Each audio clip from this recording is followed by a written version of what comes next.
যুক্তরাষ্ট্রের অত্যাধুনিক F-35 যুদ্ধবিমান তুরস্কের কাছে বিক্রির প্রস্তাবের প্রকাশ্যে সমালোচনা করায় ইসরায়েলি প্রধানমন্ত্রী বেনিয়ামিন নেতানিয়াহুর উপর তীব্র ক্ষুব্ধ হয়েছেন মার্কিন প্রেসিডেন্ট ডোনাল্ড ট্রাম্প।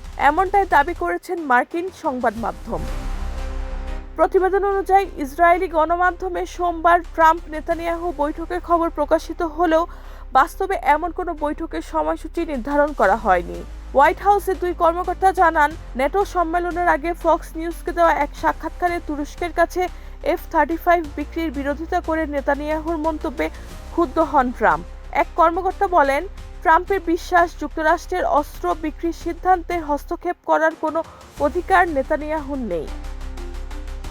এদিকে গত 2 সপ্তাহ ধরে ট্রাম্পের সঙ্গে বৈঠকের জন্য জোর চেষ্টা চালিয়েছেন নেতানিয়াহু। ইসরায়েলি সংবাদ মাধ্যমগুলো জানিয়েছে, তিনি ওয়াশিংটন সফরে গিয়ে ট্রাম্পের সঙ্গে সাক্ষাৎ করবেন। তবে প্রয়াত সিনেটর লিন্ডসে গ্রাহামের শেষকৃত্য স্থগিত হওয়ায় সেই সফরও বাতিল হয়েছে।